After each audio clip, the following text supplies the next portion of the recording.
You're listening to Force Majeure, an actual play podcast, nominally Star Wars, but today we're doing something a little bit different, and you'll find out exactly what that is after these words from our sponsors.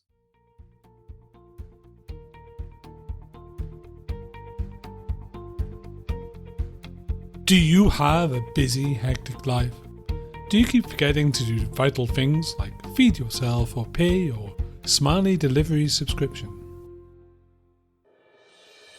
You're never alone with Smiley's new management system, SmileCap, a patented thought management device. Installation is simple. You just insert the patented SmileCap up one nostril and it will do the rest. All services, from payment to clocking in to turning on lights, are automated at the speed of thought. SmileCap can do the hard thinking for you, and you can relax and enjoy life and consume Smiley products. Also available for a limited time only, Smiley Corp winning personality modules. Why be yourself when you can be a winner? Try a wide range of personalities from winning to super winning to charismatically winning. Smiley Cap. You know it makes sense.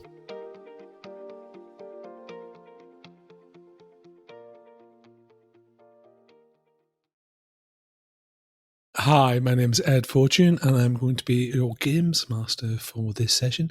This is Force Majeure does Horror in Space. We are using a system called Extinction, written and laid out by Kobayashi, cover and interior art by Alistair Jones. Information on how you can get your hands on the system should be in the show notes. And obviously I couldn't run a game without some lovely friends, and we have some fantastic guests. So I'm going to ask them to introduce themselves. Gav, can you tell us a bit about yourself and what you're playing? I will try, and I will also try and remember the name of my own book this week. My name is Gavin Smith. I am a science fiction, fantasy, and horror author. My most recent book is Spec Ops Z, which can be found many places where books can be found. I play Parish Michaelmas. He is the de facto security officer. He's kind of a miserable space Columbo who's made a lot of mistakes in his life. Written on my gear, I have the words puke and batten, so I'm interested to see what that is about. I am considering beating myself with it if things get much worse. Hi, I'm Elizabeth Miles, and I write audio drama, mostly Doctor Who for Big Finish. I'm regularly podcast on the Verity podcast, where we talk about Doctor Who, and on Hammer House podcast, where we talk about Hammer horror movies. I play Captain Cavakeen, who, despite my best efforts to make her a very captainly leader, has turned out to be incredibly incompetent, doesn't know what she's doing, she's just severely out of her depth, but she's hiding it so well from everyone else on the crew. Hi, I'm Mikey. I'm also here. I play Dr. Ellis Pomer in this game. He is a very exacting, money-grabbing doctor who's in his contract is to keep you all alive, so the contract's going to be a little bit difficult in the next session, I imagine. My name's Adam. You should hopefully know who I am by now. I am playing Dave the Mule Maloney, a surgically modified worker minion known as a termite.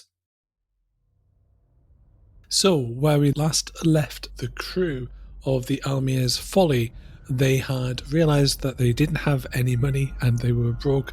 They headed into what was suspiciously on the map as restricted space to try and make some profits, and luckily found some fantastic salvage on a ship that is definitely not haunted. Where we actually left the story was they were trapped in a very 70s looking computer room. It's got like lights everywhere, all over, it flashes. There's a big console as well with like lines that go across as people say things, but none of that matters right now as the lights of this normally kind of green room has turned red. The lights are all focused on Dave. Dave, you are at this point having a bit of a freak out. You are in fact having a panic attack as you are reminded of all the things that you have lost. Can I have another roll, please? Another nerve roll, please? But what's going on is that right now you're looking at all your friends and looking at all of your colleagues. Friends is a bit much. Looking at all their colleagues, and you've come to the realization, all of your own son, that they have all their own limbs and organs. I failed my nurse test. Okay. Can you roll me a D6, please? I got a 6, Ed. Let me just double check the chart, because the thing about using a custom system for this sort of thing is occasionally you forget what the hell you're doing. Give me a second. Is it the panic attack table? It's the helpless table. Well, a 6 on the helpless table is dead. Yeah, roll a D6. 6. Genuinely. just as Dave's heart explodes out of his chest. Right, so several things happen. Dave stares at you, and every single screen is like a bit of Dave being removed and replaced with a thing. And Dave's eyes have gone red as blood starts coming out of his mouth. Doc. Yeah? It's quite clearly that he's gone into cardiac arrest. Okay. Very calmly, the doc reaches down into his life pack, pulls out, in a different situation, would be a comedically large needle. We're going to jumpstart his heart again. We're not going to be able to do it through his chest plate, because I imagine he's got a protective thing there, so we'll have to go in just under the arm. So I'm going to take a few steps forward, staring him right in the eye, because he's, I imagine, agape and aghast. So the only way that you can get to his heart, yeah, it's directly attached to one of his ancillary limbs, so you're going to have to remove that first with a drill. Okay. He has a drill on him, doesn't he? Yeah. I do, yes. Are all of his servos and things whirring away now he's having a heart attack? Is the drill buzzing? Yes. Everything is going absolutely bonkers. So, grab hold of the drill and jab it into where his joint is. Okay. To try and lever it off. Are you Robocop 2ing me? I am. Can I have strength rolls from the pair of you, please? I want to watch the mule wave the dock around like Loki in the Avengers film. I'm just going to look over at the captain and say, this is all your fault. Are either of you doing anything to help as your friend, your colleague, who is essentially an industrial machine, has gone bonkers? I'm taking a cautious step away in case one of those flailing limb things hits me. I'm tempted to hit him with a puke baton just to see what happens. But... Well, that'd be fun. I am standing right in front of him. It's not going to hurt, is it? On my strength roll, I rolled a 4, so I did all right. On my strength roll, I rolled a 17. I did not do all right.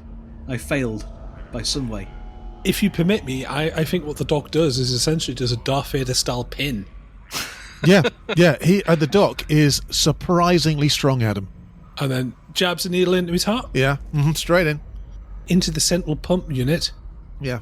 One of the limbs, essentially the limb right next to it, kind of fails, and there's a tsh as it ejects because it's received a malfunction. So one of your arms falls off, is what I'm saying. You can scream revenge at this point if you want, Maggie. And complain about your wristwatch. I think that's what you're supposed to do. Yes. And Dave recovers as the little computer that's in part of your... It doesn't actually appear on your eye cinematically, it just whispers into your brain. That's much more reassuring. Just basically says, back online. And then your debt flashes up into your mind. It's a lot. Right in front of you, worryingly close now, is the doc. I mean, he always looks very well pressed and well designed, but he's covered in what seemingly is fluid from the arm, a little bit of your blood because you were spitting it out as well, and his expression hasn't really changed, but he is covered in gore and oil.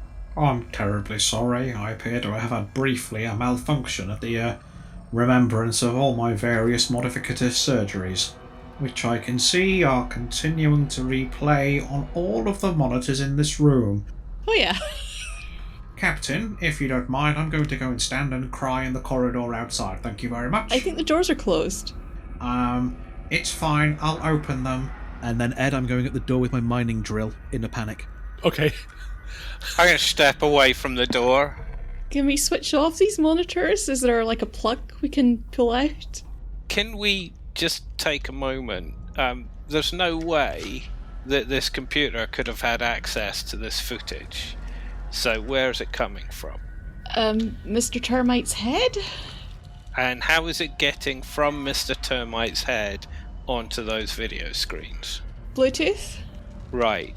So just so we're absolutely clear, what do you think is happening here is Dave is Bluetooth broadcasting his multiple surgeries. Mm-hmm.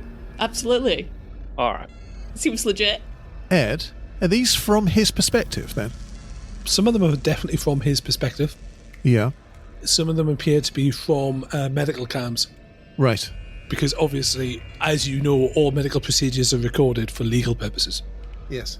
Dave, did you store footage of your own surgery in your head? No, He says as he's carving at the door with the mining laser. Yep. no. In fact, for some of the surgeries that are being shown here, which was before I had that particular processing implant replacing parts of my cortex. And I'm assuming you're not Bluetoothing this. I no longer have that facility. They took it away for abusing it. I was airdropping pictures of kittens to former co-workers in an effort to cheer them up. Maybe a secret Bluetooth that only the company know about for emergency Bluetoothing? Quite possibly. I don't believe my broadcast node has been hijacked, but who can say I'm not allowed into that part of my cortical processing? One moment. Almost spontaneously, the monitors stop displaying Dave and start displaying Smiley the Happy Squirrel, one of the Smiley Corp's mascots. Oh, well, there, everything's back to normal and fine. Good job, team.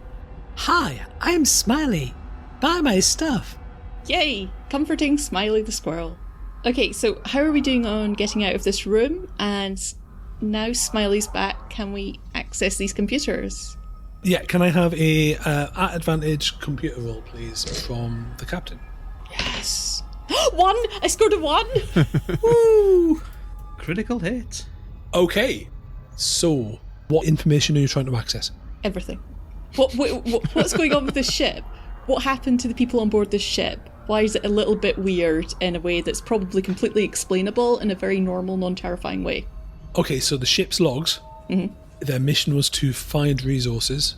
They went right to the edge of known space, which is further out, and they found what is described as the Mother Lode. It is described as the artifact and an incredible resource of wealth. Artifact is approximately the same size as Australia and contains, and then there's a list of, and it's like at the very top, the rarest, the most valuable materials, and then there's various types of unobtainium, and then there's several unknowns. Okay, this is great news. So when did they encounter this artifact? Can we find that out? About a decade ago. Right, so this is 15 years they've been out here. Did it take them 5 years to get to the artifact? Well, they were on a 5-year mission, so presumably it was towards the end of their mission. Okay, so what happened then? What did the crew log say? Where are the people? Where is the artifact? Also, where is the artifact?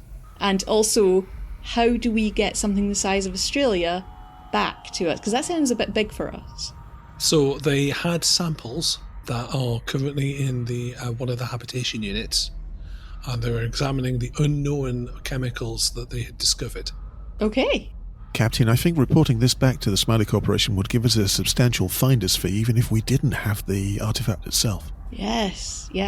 But we should bring them back those samples, which are surely completely safe and will do us no harm. Agreed. What? Have we found any information on what's happened to the crew? So there was some sort of power failure. Looking through the various notes, all of these are written in kind of like, it's like a either or fillable form, so it's not like a captain's log. It's like, tell us about your experience. What sort of horrible injury did you have? Sort of kind of very friendly forms that you have to kind of go through. From what you can gather, one of the hazardous new materials, which is described as extremely exciting and worth an awful lot of money, was discovered to have unknown properties, and the crew have gone into stasis in order to prevent further damage to company profits. So, do we murder the crew so we get a bigger share of the prize money? No. Is what the captain thinks inside her head. Crew! Noble crew. What else should we inquire of the computer with this excellent one role, and the only one role I'm going to have on this entire mission? why the doors have closed and how we can get them open, because my mining drill doesn't appear to be making any impact on this Durasteel. As you say that, there's a clanging and the hole starts to open. Did we find out why it was closed? I mean, the door's closed. We didn't check to see if they were locked. We just started using a mining laser on them. He was worried. He just had a heart attack. He's... Oh, I begin to understand why we're in debt. Yeah. The correct response to post-heart attack care is clearly welding. Exactly. I didn't go to medical school, so I forget these things. It's how I was programmed. And now the door's open, Ed. Dave runs off into the ship by himself. Okay, Brilliant. fantastic. We'll get back to you in a moment. The doors close because of privacy security protocols that are enacted as soon as foreign crew enter secure areas. Excellent. A perfectly normal explanation for that. No! Are there any security questions we should be asking the computer, just in case? Where are the crew? They're in the habitation area. Can we find out where that is? Oh, they're in stasis, aren't they? Yeah. I think we need to check stasis, the habitation area, and the bridge. Yes. Okay, are these things very far apart? Like, could they all be next door to each other? Because that'd be really helpful. Should we worry about Dave? Nah, it'll be fine. I'm more worried about us now he's gone. He just took a mining laser with him. We've got the really cool rifles, which we won't need, because everything's fine. I'm gonna look through the smoking hole in the door, the still glowing hole in the door, down the corridor to see if I can see Dave. Skittering around like a giant robot cockroach. Dave, can you come back? This is over the communicator. Have the monitor displays of my dehumanizing surgery finished? Sure. Is that a sure because you want me back, or is that a sure because they actually have? Well, no, they have actually finished also, but I mean, we would want you back regardless of whether we were still watching your surgeries. But we wouldn't want you to see those surgeries, so, we'd say, so you didn't come back in the actual room. There's a corridor outside. Yeah, I mean, you stand in the corridor, but I mean, I'm just not sure that running around on your own in a possibly dangerous environment is the way forward. I'll make my way back. The problem with the vocal modulator that's installed instead of my vocal cords means it's very hard for me to express clearly through my emotional tone the sheer depths of the terror I'm currently under. Do you need a hug, Dave? Yes. Yes, I would very much like a hug, thank you. Come back and have a hug. Doctor, your patient needs a hug. I'm going to switch off the communicator before I say that. I mean, I don't want to tell you how to do your job, but I mean, a hug would seem like better after patient care than welding. The doc, who looks like he's a stuntman from American Psycho at the moment, covered in gore, just goes, I think we can help him with that. Oh, good. Excellent. Do we have to wait for Dave to come back? Unless Ed's about to banjax me with something, Dave tentatively skitters back up the corridor and pokes his head anxiously into the room to make sure the monitors are off. Excellent. What you've successfully found, however, you've found a small antechamber between the corridors that is full of vending machines. I found vending machines. Anyone want a snack? Should we get a snack? I could... And what, just... I mean, we could fill our spacesuits with soda, I suppose. I have carrying capacity inside my various nodules and modular compartments in my carapace. Oh, speaking of... And he reaches down, he picks up his own severed arm, he activates the mag clamp on it, and just straps it, just like swings it over, it magnetically clamps onto part of his carapace. Cool. I'll need to return that, otherwise I'll get fined. That's true. I think we should wake up the captain of the Brute, because the reason we were trapped in that room was because we're not members of the crew. Maybe they can help us. Very sensible. Okay, can we try to collect some snackies first? Do we get our snackies? It's important to keep your blood sugar up in a traumatic experience. Ed? Yeah. I'm going to very quickly have a look at the computers. Is there a way I can fool the ship into thinking that we are members of its crew? You can try to hack it. That would be a D20 intelligence check. I have rolled a 2. My intelligence is 10. Successorized. Yeah, you are able to convince it that you are the security officer, because the password 123 is password 123. I get to try not to shake with anger. Just look through the life support manifest to find whichever one's a security officer and just surreptitiously void him. If we are going to be waking up the crew, I also need to wake up the security officer. Okay. Actually, I don't. I just need to get the puke baton into his cryogenic chamber with him. Open it, zap it, close it again. I was going to do it quite a lot, see if I can half fill it, so he wakes up in a bed of frozen vomit. You are a hero. Let no one tell you otherwise. Sorry. Okay, we're heading towards the canteen is on the other side, and then there's the stasis pods are closer to the central ring. Okay, my inclination generally in any RPG is explore everything, but I recognise that some people may find this incredibly annoying and risky behaviour. So I just want to quickly duck into the cafeteria. Yeah, but who's the captain? So do and what you have like. a look around. I know, but Whose hat is this? I am aware that mutinies exist, and I may not have been providing the highest quality of leadership thus far. Pop into the cafeteria and have a little quick look-see about, with one eye on the door in case I need to dash back out again. I think mutiny is a breach of our contract, I'll be honest with you. It is. So, Liz, can you roll me a d20, please? Oh, dear sweet lord. Please. 20. The captain bobs into the cafeteria and the door closes behind him. Oh, for goodness sake. Oh, the captain knocks on the door. Can someone let me out, please? I'm going to go and stand at the window and wave at her. As you walk in, you are not on this ship or your current ship. You're back on the ship from your previous career. You're back on the Heart of Darkness. This was a happy, jolly ship of fun, wasn't it? It was jolly in the sense of Jolly Roger, yes. And it's the canteen, and it's that day that you decide to quit, where you can see everyone else is sitting at the table, and one of the other officers goes, I don't think you get a share. I don't think you like killing. I think you're the wrong sort of person for this. And someone tries to, and in fact, it's Bishop, a guy that you've worked with several times before. He's a murderous son of a bitch, and he did try and kill you to get your share from the last pirate raid you had. Mm-hmm.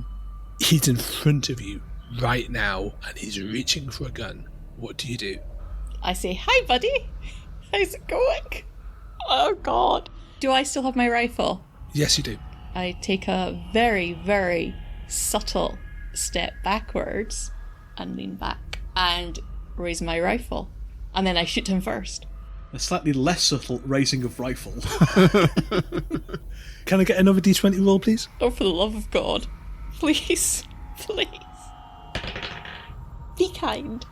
17. And roll a d6, please. Oh. I'm going to die, aren't I? 6. Okay, explosions happen. Meanwhile, the rest of the party, the doors have slammed shut, you can't see inside. You hear blaster fire. It sounds like someone is unloading a rifle. And then the doors open and you see emergency lighting and the captain, light on the captain as they're shooting into the canteen. Well, I mean, I'm considering taking the captain's approach to this and just assuming that everything is all right, regardless of the evidence of our senses. I think maybe they were out of Twinkies. I'll be back in a second. I'll wander in and stab the captain with a puke bat. What does that thing do? What's going to happen to me? It just makes you vomit uncontrollably for a brief period of time. How rude. You can't fire randomly into the canteen while you're puking. It's just a good way of stopping you from doing it. Technically you can, it's just you're I'll aiming have even you up less for well. mutiny, sir. Yeah, Mike's absolutely right. That's why I'm doing it. You get advantage on this because you're used to violence. So, can you roll 2d20, please? I've just rolled 15 twice. Yes! I mean, sucks to you. I will wave the baton around behind the captain and then try and look innocent when she turns on me. Can you roll a d8 as well? And Liz, can you roll a d6, please? A 2. 3. Okay, your weapons don't fail. Am I going to die now? Okay, so you swing and a miss. The baton goes into like a chair. Does the chair throw up? Mimic!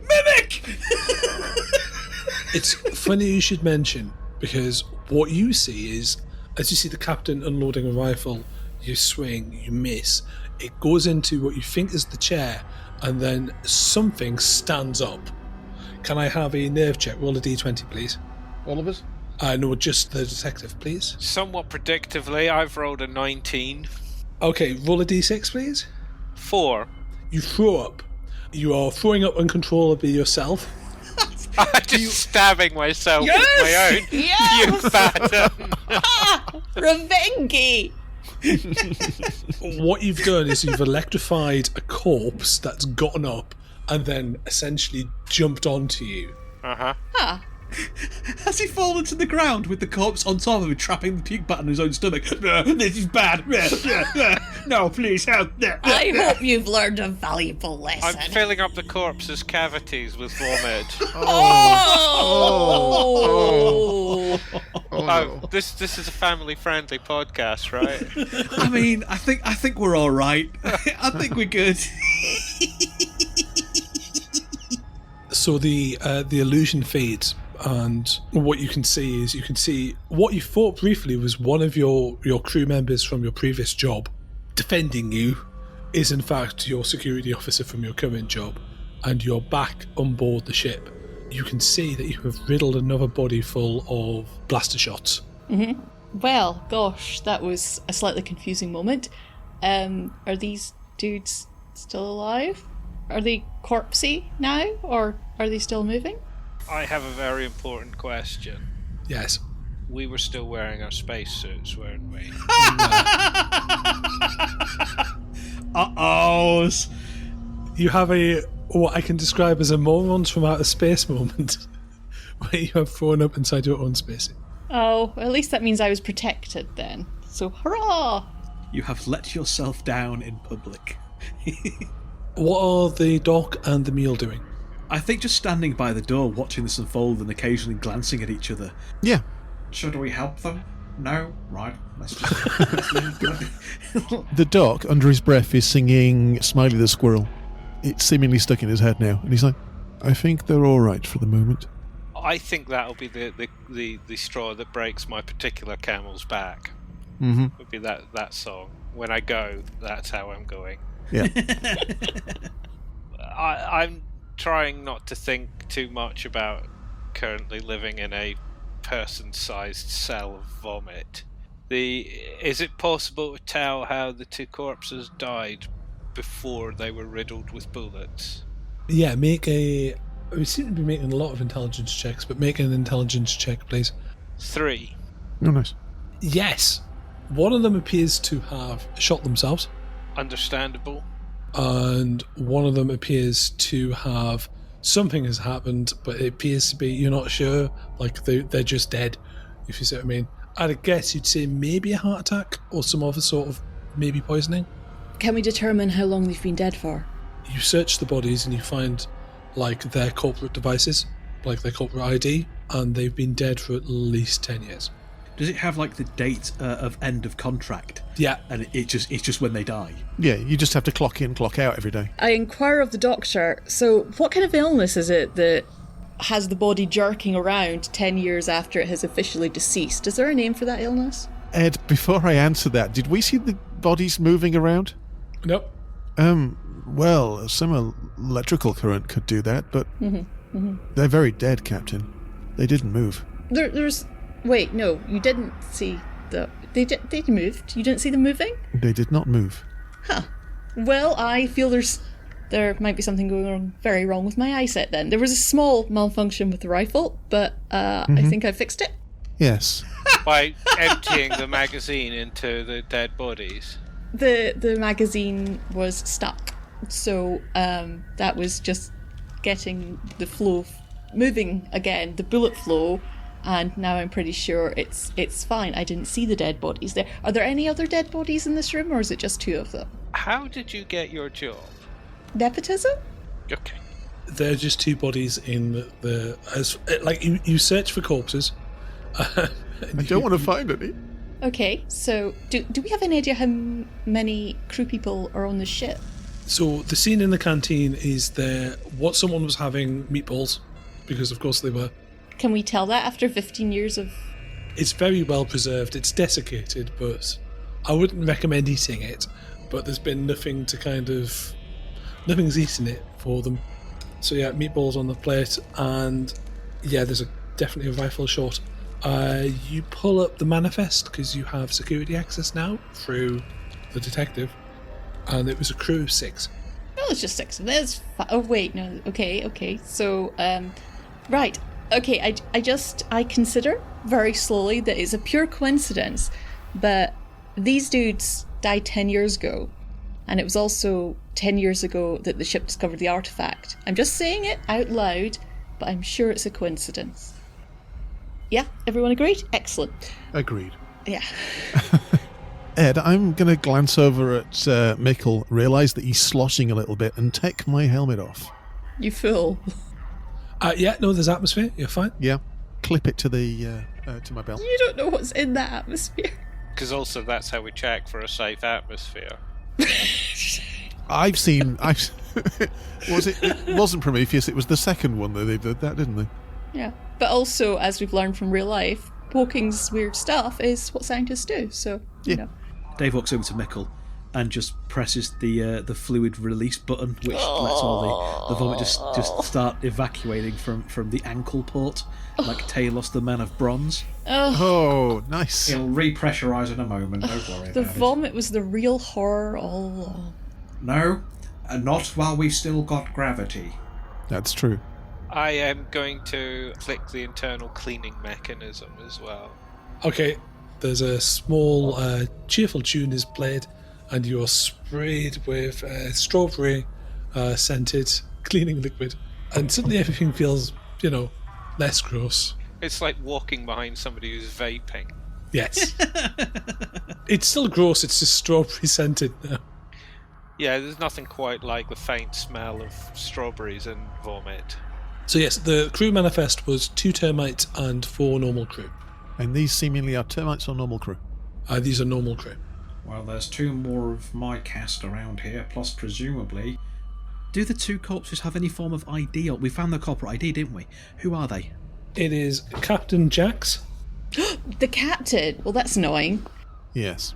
And Chief Engineer Bryn O'Reilly. Which one committed suicide? The captain. That's not at all worrying. The upside is, Captain, however, that with the confirmed death of the existing captain, I think your contract gives you captaincy override rights here. Ooh. So you can now instate yourself officially as captain of this vessel as well.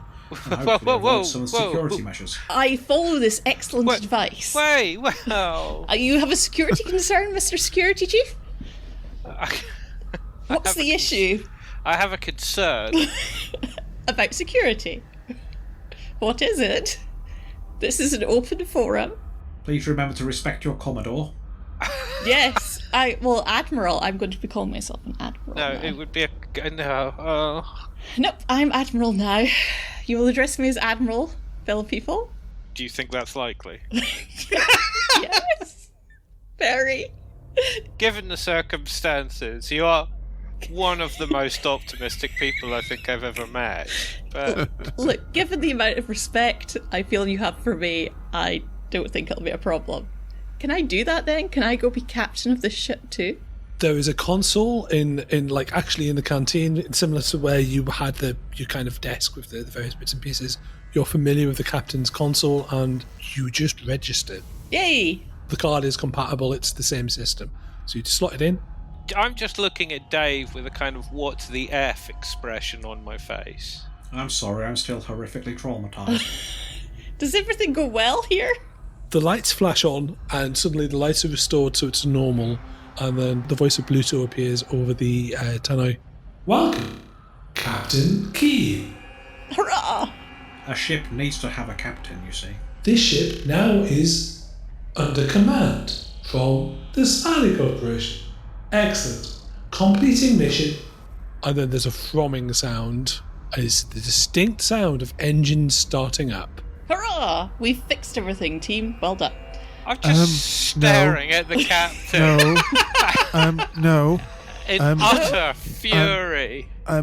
They're starting off the engines of this ship. Our ship is attached by a very flimsy docking platform, and the engines are not going on our ship. But this is a bigger ship. This is our ship now. That's not how that works! You'll stop being an admiral if we lose the other ship. Oh no! Quick! Okay, we must get to the engine room in order to save my admiralness. Or the bridge! Or the bridge! If only you had some kind of familiarity with piloting a spaceship! That's what the AI is for!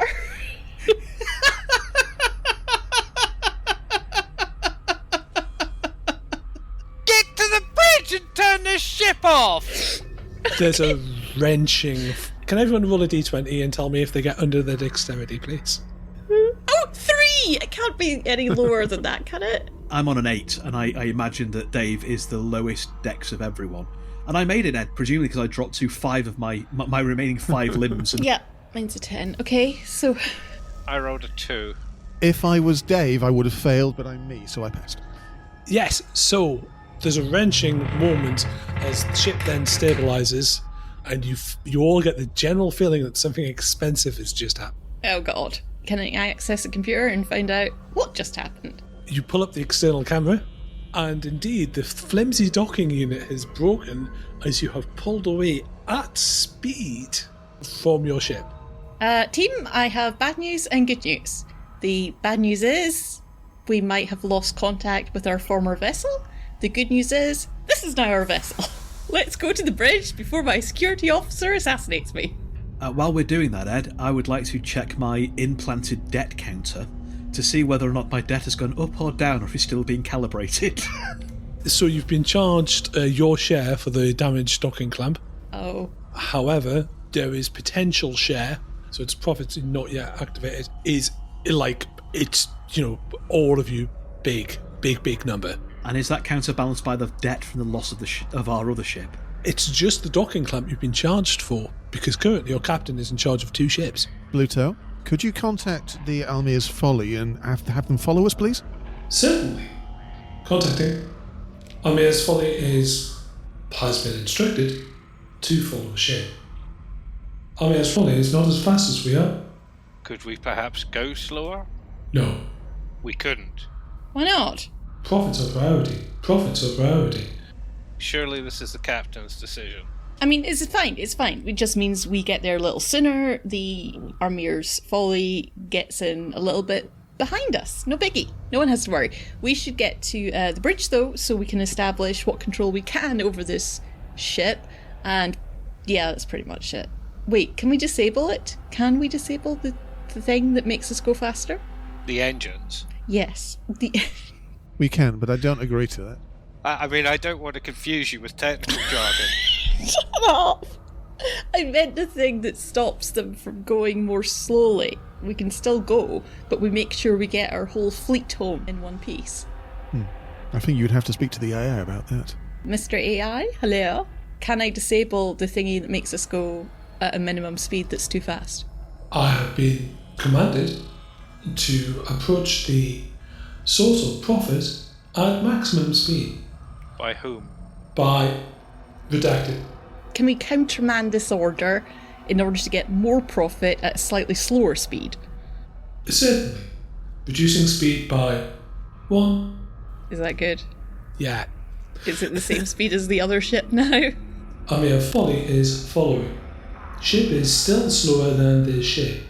Bluto, what happens when we get to the source of profit? Unknown. Oh wait, the source of profit. You mean we were going towards the artifacts? Can we please go to the bridge? Yes. Yeah. I think I should follow the very sage advice of our security chief. Let's go to the bridge. I agree. Captain, I'm slightly concerned that Bluto did not mention slowing down when we approach the artifact at maximum speed. Pluto, are you intending to crash us into the artifact? Into the source of profit? Playing Final Command. And then a image appears, and it's an extremely stressed out chap with business glasses and slick back hair, and he's wearing a lab coat. The whole thing screams stereotypical scientist, if you see what I mean. The doctor looks he's got like this panicked kind of look to his face. Somehow it knows what I did. The world cannot know what I did. I don't know what the compound within the artifact is, but I cannot countermand it. We have to destroy the artifact. I've instructed Pluto to take ultimate measures. The crew disagree, but it's the only way to be sure. Bip. Alright, I'm getting the feeling that there might be something a bit off about this artifact that we're heading straight towards, and bad things might happen. Pluto, time to destination. 5 minutes. Oh, shh! What? You're kidding me! It took you 10 years to get this. What are you talking about? It took you 10 years to get this far. I think that's the point. They've already made it almost all the way. To the bridge? Unless we've been having this conversation on the way to the bridge, Ed. Yeah, that's fine. Well, I have an idea. Excellent. Not that I've been listened to so far. I say we leave. I've listened to you. Thank you, Dave. I say I've not had my hug, though. The doctor shrugs. Sorry, carry on. I say we leave the ship. How do we get off? We cut our way, either use an airlock or cut our way out through an airlock, perform an EVA, use Dave's manoeuvring jet to get back to the Folly. But we have to do it sooner rather than later before the distance becomes too great. There are people still alive on board this ship. Are there? My bigger concern is we don't know exactly how long it's going to take the Folly to catch back up with us. We could just be floating in space for some considerable time. Perhaps if there's an escape pod on here we could use instead of just hanging around in the void. That's also a good idea. Alright, is there any way we can find out if the crew members who put themselves into stasis are still alive in stasis? So the 3 rooms you can get to, there's the bridge. There is a stasis room that's off the bridge, essentially, near the escape area. And there's also the science lab, which is next to the escape area. Okay, well, right, we're heading for the bridge anyway, so we can investigate that when we get there. Well, we've got 5 minutes until we are fired at a space artifact the size of Australia. I really want to find out what's in the stasis pods. I'm prepared to die for it. If you want to well, I am heading to the bridge and the stasis units. Running. Very quickly. Okay. Is everyone else going to the bridge and Yes. is the captain going to the stasis pods? Sure. Why are you following my lead? I'm an idiot. Wait, 2 things. So the stasis pods are in a different place to the bridge, Ed. They're off the bridge, so you've got the bridge, and then So we have to go to the bridge before we get to the stasis pods. Yes, you can get to either way. So if you imagine like a triangle shape and you're going in, you can take the side corridor and go into that room on its own, or you can get to it via the bridge. It's also where the escape pods are. I want to get those stasis pods open, so regardless of what the rest of my crew do, I'm running to the stasis pods and I'm finding out how to open them up. Okay, so everyone else is heading towards the bridge. You go 1 moment and you go to the escape pod room instead. What? It's the safety room. You go where the stasis pods are. Alright. You dive into that room. Everyone sees the captain dive into that room. It's the same format as your own ship, where the safety equipment is next to the bridge. And what you see is both safety pods have been ejected. Oh. The ring of stasis chambers are on and illuminated. So there's people in? There's 2 people in. They're both skeletons. Oh, damn it. So that means there's 2 still alive on the ship. So, okay. I run towards... Actually, no. Can I find out how they died? Was the stasis part turned off? Just the light on? Well, it's like a fridge. That means the stasis pod's open. As you trace your hand across the console, you see that the stasis pod has been severed by some sort of heavy mechanical device. The 2 in the stasis pod aren't the 2 termites, are they? Oh my god. Okay. Yeah. And as you turn around, No. You see a giant mechanical man loom towards you with pincer claws. Oh no! What do I do? Use your rifle! You have a rifle! I'm going to cut to the other players because it's funny my that way. gosh. I'm scared. Right, now she's gone, can we leave? Come on. You are on the bridge. Okay, Ed, I'm going to sit down in the captain's chair. It hasn't taken long, has it? I'm going to sit down in the captain's chair and I'm going to take off my glove. Okay. I'm going to say to Bluto, Bluto, calculate profits of crashing this ship into an unknown artifact. And then I'm going to start with my hand. I'm going to dig into my my wrist really hard. Pull out a wire. I'm going to connect myself to the ship. Debt incurred. Astronomical. Do not destroy ship. Do not destroy ship. And then you see the doc pull out essentially a USB cable from his wrist, and there's milk pouring down his arm. Doctors are weird people. Dave just nods. Can I have an intelligence check at advantage, please, from the doc? Well, the first one's a 17, so it's not looking good. I fail. Second one's a 16. Okay, you can't, you're interfaced, Yeah. but it's not letting you in. You don't have the security protocols. You need someone to help you who understands security. I'm really, really tempted at this point to just stand in the middle of the bridge with my arms crossed and just sulk until we hit Space Australia. I die like I live, petulant, drunk, and covered in booze. Mr. Michaelmas, I can't get through the security protocols. I need to get through the security protocols. We cannot lose this ship. Okay, I'll help him through the security protocols, praying that our Admiral is being eaten as I do so. Yeah, I've got something to tell you guys. Liz, roll me a d20 and tell me what you get. Also, Gav, roll me a d20 and tell me what you get. I rolled a 4. 4. That's good, right? We are 4 buddies. Okay, you get out the way as something smashes through the port, and you're scrabbling away. You can see the door to the bridge ahead of you, and then 2 looming figures. There's another one behind it, and all you can see is his kind of red eyes in the darkness, illuminated by the green glow. What would you like to do? I would like to run to the bridge screaming, evil termites, they're after me. It would be metagaming to security lock the bridge, wouldn't it? It would. Oh no, we can hear the shouting, can't we? Also, it's hilarious to have the Captain Keen run into Dave screaming evil termites. Yep. And yes, you can activate the security on the ship if you want, Gav. Well, I'll let the Admiral get in and then I'll try and lock the bridge down. Right. While this is happening, the Admiral explains what she found. Were you helping the Doctor get into... Yeah, well, I've done that role, so... Yeah. So, you see the Doctor, he's covered in milk, pouring from his wrist. Doc, you have access. What would you like to do for the ship? I mean, I just blindly helped him through the security protocols. Yeah, I would like to put the retro rockets on and slow the ship so we do not crash into Space Australia. Okay. You stop almost just in time as the captain crashes into Dave, and you see the artifact. It is very clearly dead. It is a massive humanoid corpse, huge human body dressed in a bizarre finery, almost like a spacesuit, but kind of armor, purples and golds, and this intricate armor all the way across. But it is it's a human being.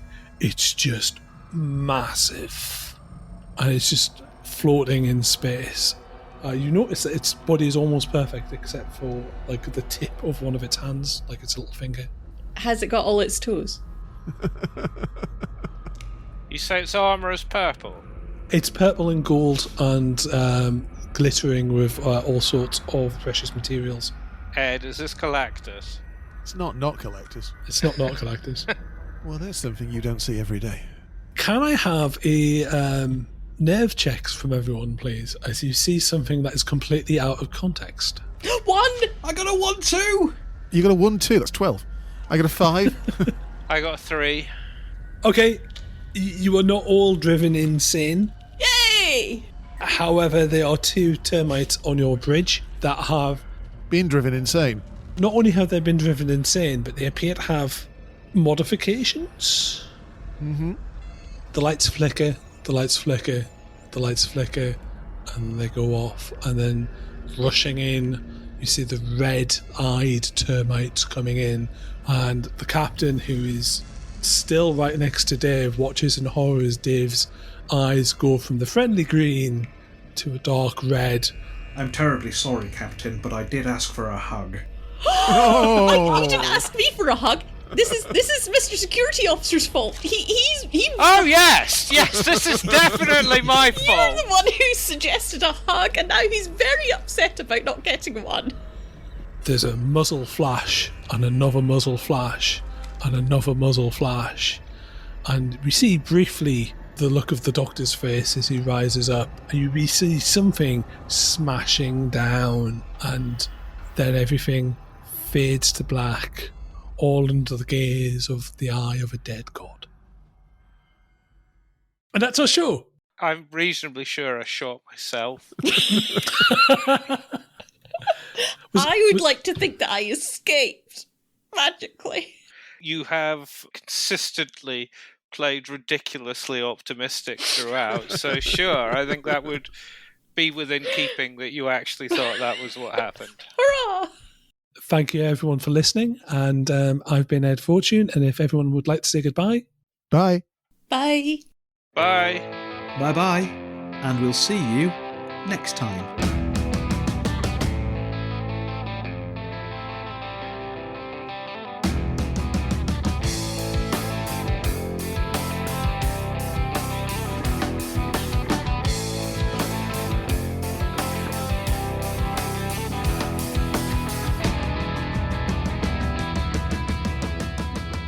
Force Majeure is played using the Star Wars Force and Destiny game system by Fantasy Flight Games and Lucas Books.